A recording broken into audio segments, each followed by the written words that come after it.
Alô, comunidade! Nós começamos agora o ICL Urgente no início de uma nova semana, 23 de fevereiro de 2026. Trazemos sempre as principais notícias do Brasil e do mundo. Sempre com a gente, a Laura Cotio, na atualização de notícias na redação. Opa, tudo bom, Laura? Boa tarde. Tudo bem, Rodrigo. A câmera estava tremendo um pouco aqui, mas boa tarde para você. Boa tarde para você também que está nos assistindo pelos canais do Instituto Conhecimento e Liberta e Eduardo Moreira no YouTube. E, claro, também pelos nossos canais parceiros. Aproveita que você está aqui, comenta aqui no canal de onde você está assistindo o ICL Urgente, deixa seu like e se inscreve também. Vamos lá, Rodrigo. É isso, porque a Laura está dentro da redação, passa a gente. Acho que às vezes alguém esbarra na câmera, né, Laura? Mas não foi bem assim. Deu tudo certo, a Laura estava atenta e está atenta aqui com as notícias.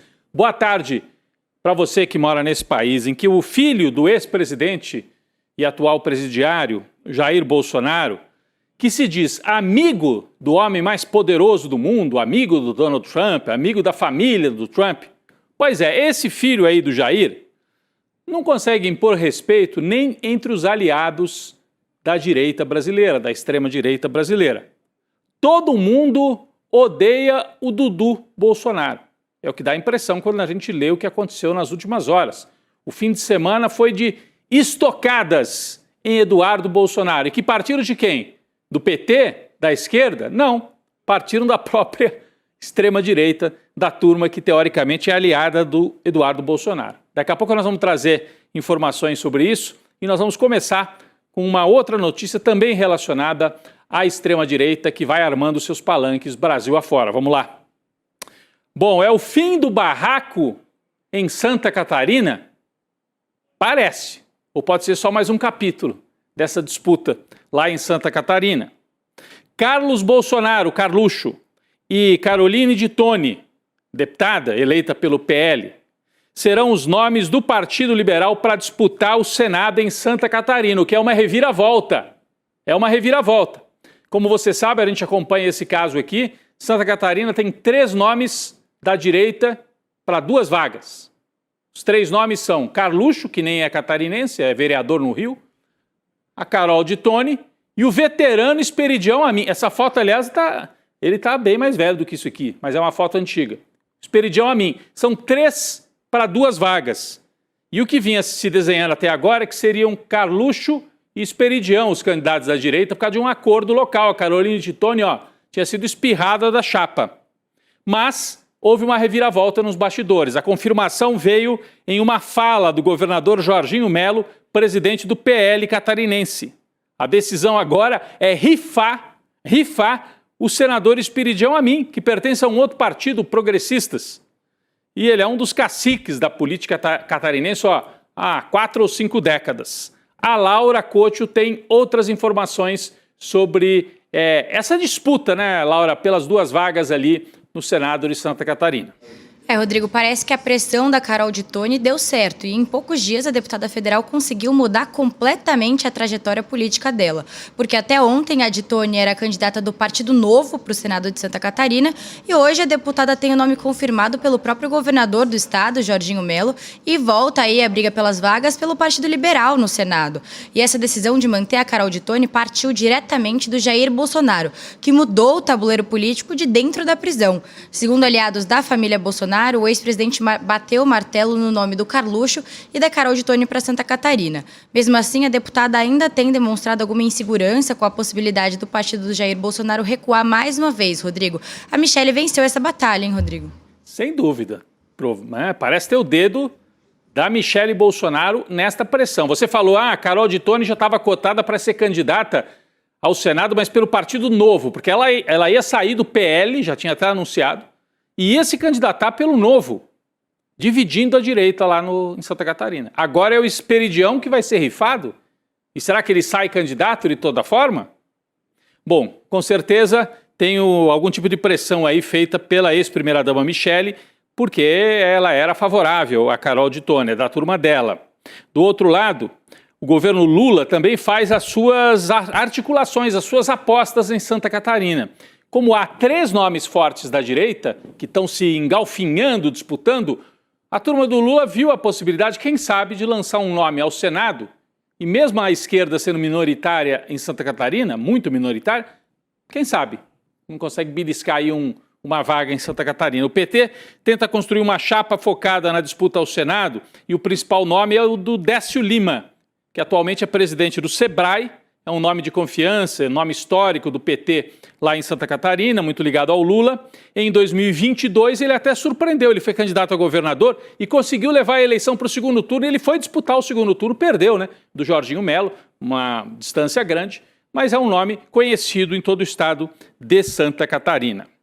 Bom, a gente falou que o barraco dentro do PL parece ter terminado em Santa Catarina com essa decisão, mas tem um outro barraco que esse só piora, hein?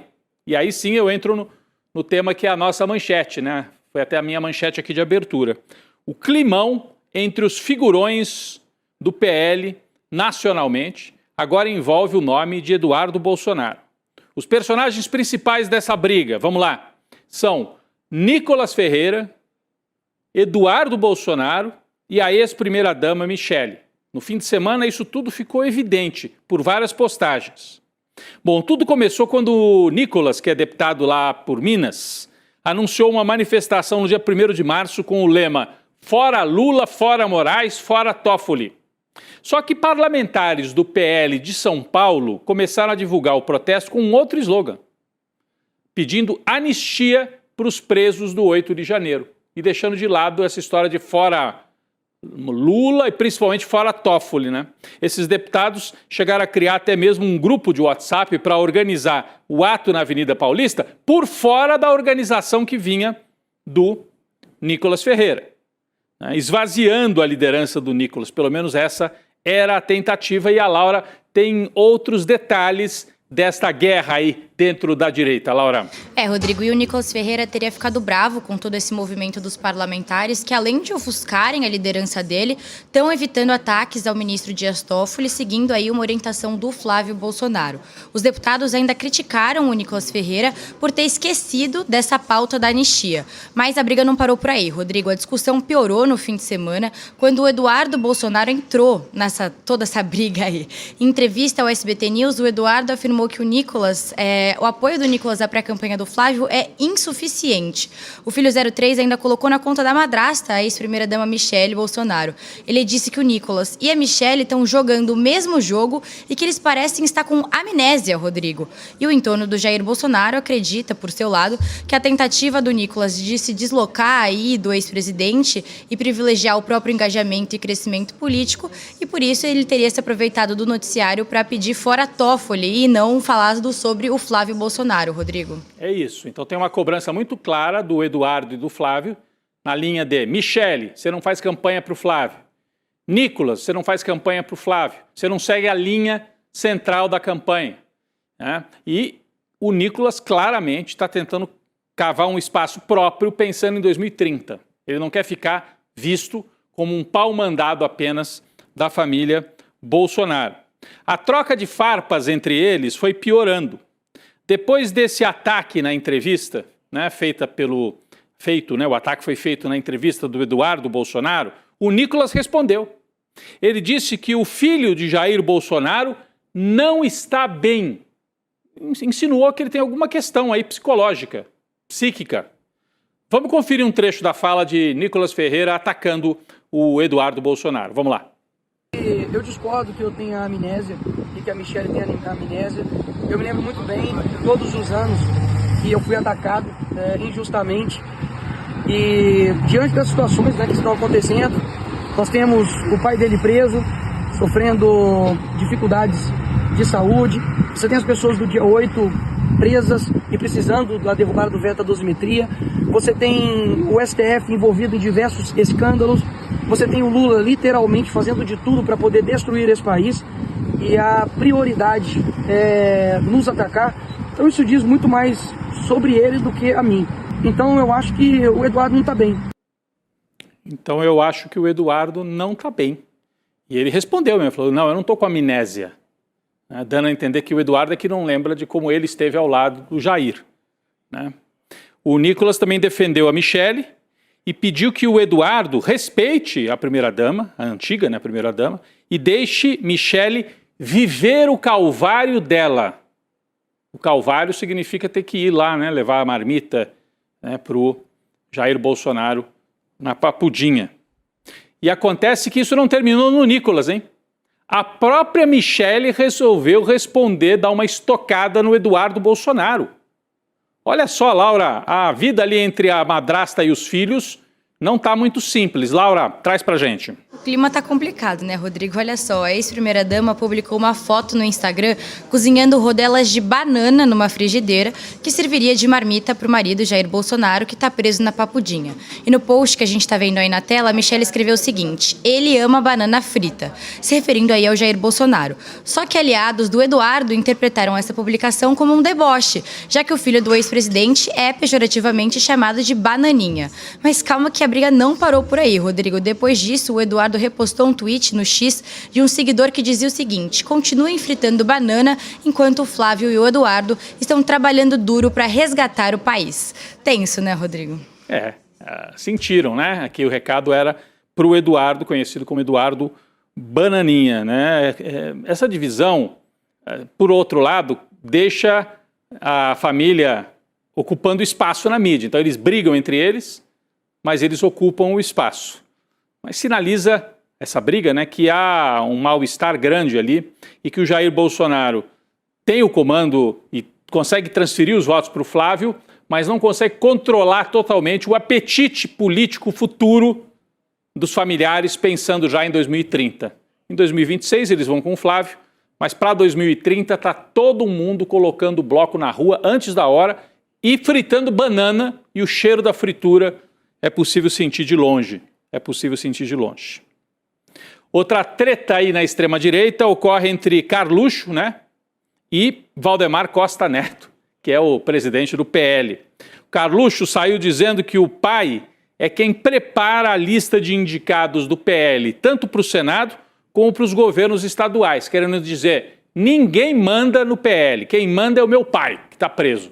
O Carluxo querendo chamar tudo para o Jair. O Valdemar discordou. O Valdemar, que é o veterano, malandro político do PL, discordou aí o Valdemar, dizendo em entrevista ao site Poder 360 que o combinado é o seguinte: o Jair fica responsável pelas indicações ao Senado, mas que o PL vai coordenar as indicações para governador. Aí o Carluxo mandou a tréplica, dizendo que o partido está querendo isolar o pai dele. Eles têm uma mania de perseguição bravíssima. Vamos ver aqui a fala do Carluxo. A fala não foi minha, foi do presidente Jair. Ninguém disse que não conversamos com ninguém e que ninguém... Nossa senhora, é difícil entender o Carluxo, vamos lá. E que ninguém poderia indicar governadores. O que me foi orientado é que ele faria uma lista de candidatos. Creio que o PL poderia dar uma força. Me parece que as coisas estão meio desencontradas, sem querer querendo. O divertido é que eles colocam tudo assim publicamente. As coisas estão meio desencontradas, sem querer querendo, disse o Carluxo. E citar o Chaves é bem no estilo do Carluxo. O Chaves, não o Hugo Chaves, né? O Chaves não é o Chaves nesse caso, né? O Kiko, né? Foi sem querer querendo. É isso aí. Bom, a briga na extrema-direita envolve os 3 filhos e outros personagens, Valdemar, Michele, Malafaia, todo mundo disputando o que vai ficar desse legado do Jair Bolsonaro, se é que a gente pode chamar de legado. Vamos falar agora de acordos que estão acontecendo nos subterrâneos aí da política brasileira, envolvendo também o Centrão e a extrema-direita. O novo acordo do Centrão. É manchete no nosso site. Importante se você acompanhar esse movimento. Está aí na manchete, ó, no telão. Se você está só nos ouvindo, vale a pena olhar agora. Cúpula do Congresso sinaliza votar pena menor para Bolsonaro se a CPI do Master esfriar. Então, o que o Centrão está propondo para o bolsonarismo? O Centrão, eu digo, é o Alcolumbre e o Hugo Mota, né? Presidente do Senado, presidente da Câmara. Olha, a gente põe para votar o projeto da dosimetria, porque o Lula vetou, lembra? Então, agora a direita pode tentar derrubar o veto, a gente põe para votar. Que interessa para vocês, bolsonaristas. Mas vocês têm que nos ajudar de outro lado, barrando a CPI do Master, porque se sair essa CPI, vai ao Alcolumbre, vai a turma do Hugo Mota, vai metade do Centrão ou mais. Então eles estão nessa tentativa de costurar um acordo. envolvendo centrão e extrema-direita. Laura tem outras informações sobre isso. Rodrigo, o desespero do centrão tá batendo, como a gente tá vendo aí. A nova manobra da direita menos bolsonarista, se é que a gente pode considerar assim, consiste em marcar no início de março uma sessão para análise do veto do Lula ao projeto de redução das penas dos golpistas, o famoso PL da dosimetria que a gente já tratou aqui. Mas para quem não lembra, essa proposta pode reduzir muito o tempo que o Jair Bolsonaro vai passar em regime fechado, para ser mais preciso aqui, de 6 a 8 anos para algo entre 2 a 4 anos de prisão, a depender da interpretação do texto. Assim, a ideia do comando da Câmara e do Senado é negociar isso com a oposição bolsonarista, mas claro que com a garantia de que não vai haver nenhuma pressão para instaurar a CPI do Master, Rodrigo. É o centrão fazendo o que sabe fazer de melhor, né? Se vendendo para salvar o próprio pescoço, Rodrigo. Eles tentam se vender para os dois lados, né? Uma hora tentam agradar o Lula. Você lembra que no começo do ano estava assim, Hugo Mota agora está amiguinho do Lula, o Alcolumbre está amiguinho do Lula. Mas já passou o carnaval, já se voltam para o outro lado. Peraí, precisamos barrar a CPI do Banco Master. Como é que a gente barra?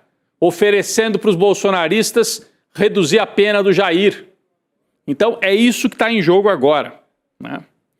Bom, a nossa equipe entrou em contato com lideranças lá da oposição, do Centrão, né, no Congresso, e também lideranças do PL, e a turma nega que exista qualquer acordo para fazer essa troca.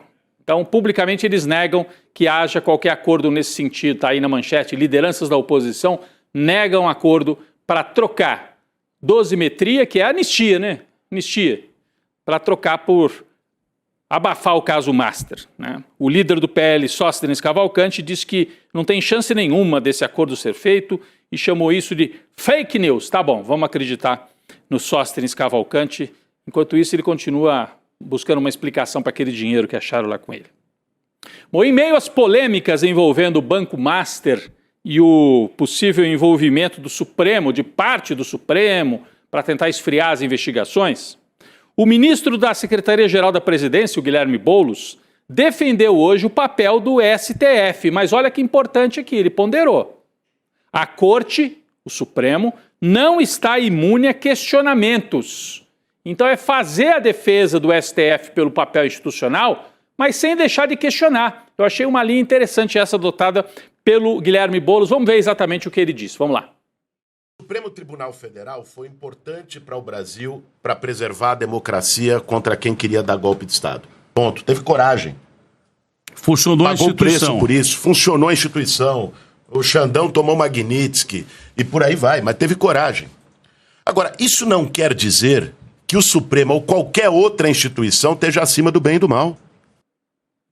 Eu acho curioso, porque é uma linha... Aqui no ICL a gente tem adotado uma linha, cada um com o seu jeito, com o seu estilo, porque aqui não tem uma ordem unida, aqui cada um adota com liberdade, né, a sua posição, mas aqui, de maneira predominante, a gente tem saído por esse caminho. Questionar, sim, o Toffoli, pela proximidade descabida, para dizer o mínimo, com a turma do Banco Master. Quando fizemos isso aqui, tem uma turma até no nosso chat, em alguns canais ou alguns outros locais aí de esquerda, dizendo, estão fazendo o jogo da direita questionando o Toffoli. Aí vem o Boulos e diz, peraí, o STF cumpriu um papel institucional fundamental, mas não está acima do bem e do mal. É exatamente o que a gente tem dito. Eu mesmo disse isso aqui faz uma semana. Né? Questionar o Dias Toffoli é defender o Supremo Tribunal Federal. É defender. Porque o que o Toffoli está fazendo faz mal para o Supremo Tribunal Federal.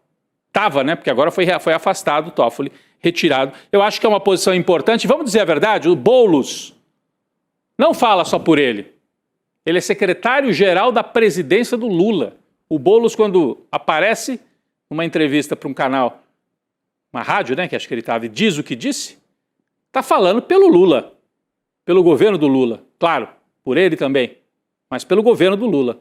Então defender o STF, o papel importante na defesa da democracia, mas questionar ministros e pedir algum limite para essa promiscuidade entre alguns ministros, não todos, e a turma da bufunfa da grana no Brasil.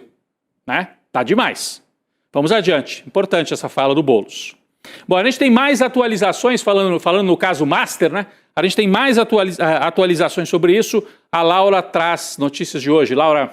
Rodrigo, o ministro do STF, André Mendonça, que é o novo relator do caso Master, ele deve se reunir hoje de novo com a Polícia Federal para tratar sobre o andamento do inquérito. Essa nova rodada de conversas deve servir para uma espécie de balanço das investigações e também para definir os próximos passos. E tem mais, Rodrigo, o ministro Edson Fachin, que é o presidente do STF, mandou arquivar a ação que questionava a atuação do ministro Dias Toffoli no caso envolvendo o Banco Master.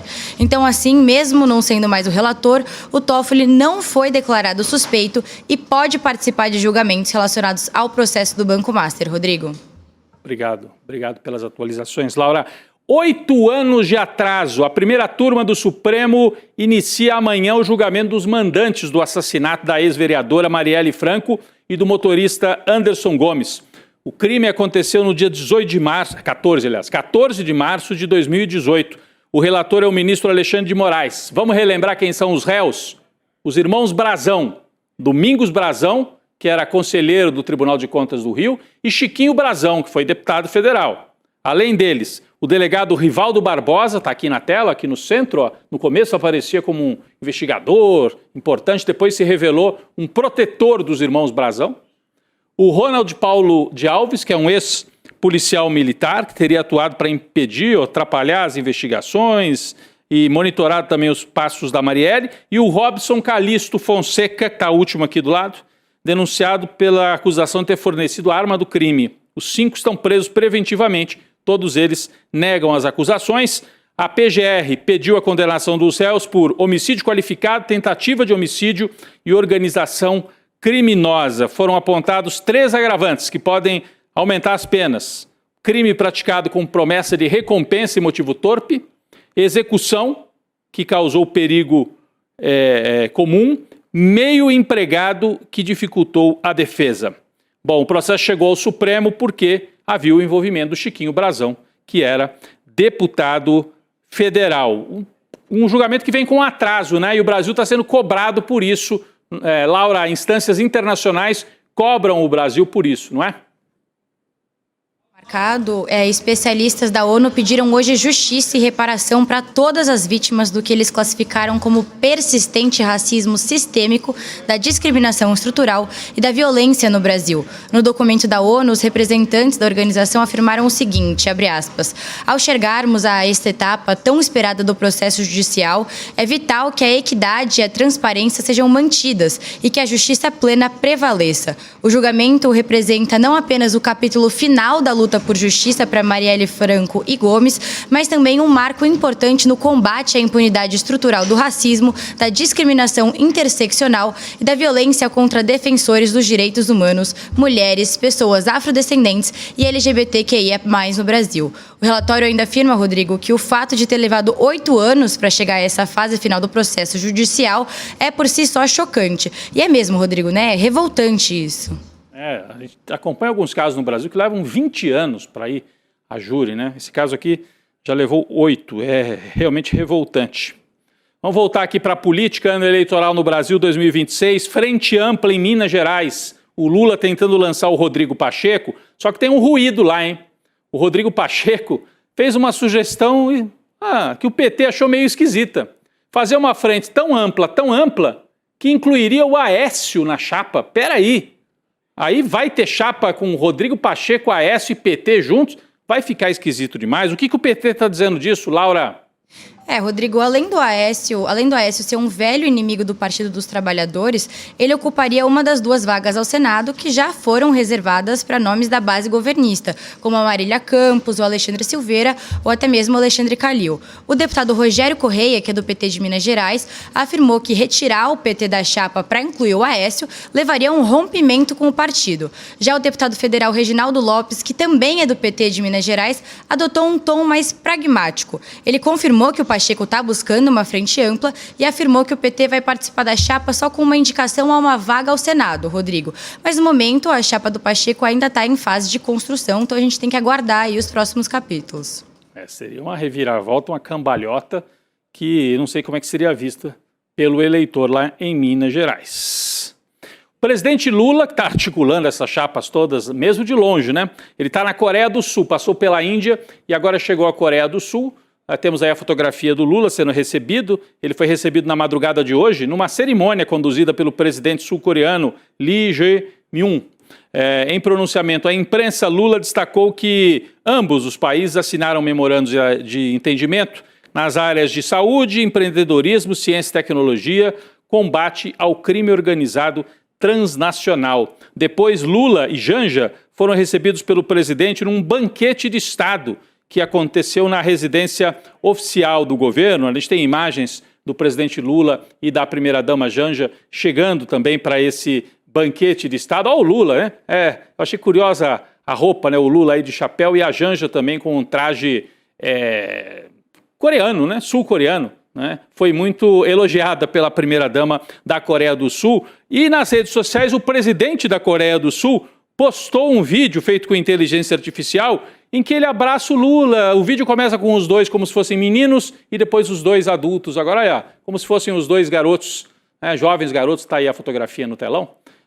E depois, esse vídeo rodou muito, tanto na Coreia do Sul quanto aqui no Brasil. Achei uma forma curiosa de tentar mostrar a proximidade entre os dois países. Então, registro o Lula completando esse giro pela Índia e pela Coreia do Sul e a Janja usando os trajes sul-coreanos. Bom, vamos voltar aqui para a América Latina. Pessoal, vocês acompanharam o que aconteceu no México esse fim de semana? México em chamas. Uma onda de violência no país levou à morte de 25 membros da Guarda Nacional, segundo o próprio governo. O que aconteceu? A morte de Nemésio Rubén Oseguera, conhecido como El Mencho, líder de um dos principais cartéis do México, criminoso mais procurado do país. Ele foi morto pela polícia e, na sequência, o cartel tocou o terror nas principais cidades mexicanas. Eu vi cenas de incêndio, estrada, caminhão pegando fogo, comércio interrompido. Olha aí, ó. E não é só na estrada, não. Nas grandes cidades também. Então, uma espécie de terrorismo como resposta do cartel ao ataque que vitimou o seu principal líder. Pelo menos 9 estados do México estão vivendo esse pandemônio. Há registros de veículos incendiados e o México permanece em estado de alerta, com as escolas fechadas e muitos voos cancelados. A presidenta do México, Claudia Sheinbaum, pediu calma à população. Isso me lembra lá alguns anos atrás, quando houve o ataque do PCC, mas daí foi em São Paulo. Aqui no México está espalhado por boa parte do país, o que mostra o tamanho do crime organizado lá também no México, um grande desafio para o país. É o segundo país, a segunda economia latino-americana, logo atrás do Brasil. Laura, obrigado pela parceria mais uma vez nesse dia 23 de fevereiro, aqui atualizando as notícias ao vivo. Valeu, Rodrigo. Até amanhã. Até amanhã, um beijo para a Laura. E você, eu deixo aqui o convite mais uma vez, uma inovação tecnológica educacional do ICL, para você melhorar a sua performance aí nos debates. Como é que você vai fazer isso? Se inscrevendo em iclurgente.com.br para ter acesso a uma ferramenta chamada Oráculo ICL, que vai pegar todo o conteúdo do ICL, dos cursos, as aulas, a pós-graduação, tudo que está lá os documentários que estão lá na plataforma do ICL, e você vai ter uma ferramenta que te permite acessar, olha, tal assunto me interessou, o que tem no ICL sobre isso? E aí a ferramenta traz para você um resumo, para você ter argumentos com autoria de especialistas, não é coisa chutada que você não sabe de onde veio. Então, uma ferramenta chamada Oráculo ICL. Você se inscreve em iclurgente.com.br e aí no dia 26, essa semana agora, na próxima quinta-feira, às 8 horas da noite, o Eduardo Moreira apresenta para você a ferramenta Oráculo ICL. Tá aí o convite, o ICL Urgente fica por aqui, daqui a pouco vem o N2 com mais informações e mais análise. Até mais! Visualiza aqui a situação. Você está no encontro da família, você está na mesa do bar com os amigos da escola ou da faculdade e de repente surge um daqueles temas polêmicos. E aí você está lá do outro lado, a tia do Zap, o cara da extrema direita, não sei o quê, e começa a argumentar do lado dele, você puxa os seus argumentos, a discussão começa a elevar ali o tom, a temperatura, e você precisa de uma grande cartada para inquestionavelmente ganhar aquela discussão. Pois é, o ICL criou uma ferramenta que vai te dar esse superpoder. É como se no meio da discussão você pudesse trazer para o seu lado o João César Castro Rocha, o Gessé Souza, a Marilena Chauí, o Michael Sandel, o Domênico de Masi, os maiores professores e professoras do mundo, mas de uma maneira rápida, prática e detalhe, pessoal. É uma ferramenta que não existe no mundo e é fruto de mais de um ano de trabalho de uma equipe enorme do ICL. Ela muda o jogo completamente. Ela se chama Oráculo ICL e vai ser revelada no dia 26 de fevereiro, às 8 horas da noite. Fala pessoal, tudo bem? Leandro Demore aqui para dar uma notícia incrível. O ICL tem sua própria revista digital, a revista Liberta, um novo espaço de jornalismo profundo, crítico, com a nossa cara, feito para quem quer entender o Brasil e o mundo além da superfície. Na revista Liberta, você vai encontrar os maiores articulistas e colunistas com análise sobre política, cultura, atualidades e, claro, muito pensamento crítico. Esse vai ser o nosso espaço semanal de reflexão em profundidade. Faça agora mesmo a sua assinatura. Acesse icl.com.br/revista. E se você já é aluno ou aluna de algum curso do ICL, tem um benefício especial para fazer parte disso com a gente. Um desconto exclusivo para garantir a sua assinatura. Revista Liberta é o ICL em profundidade.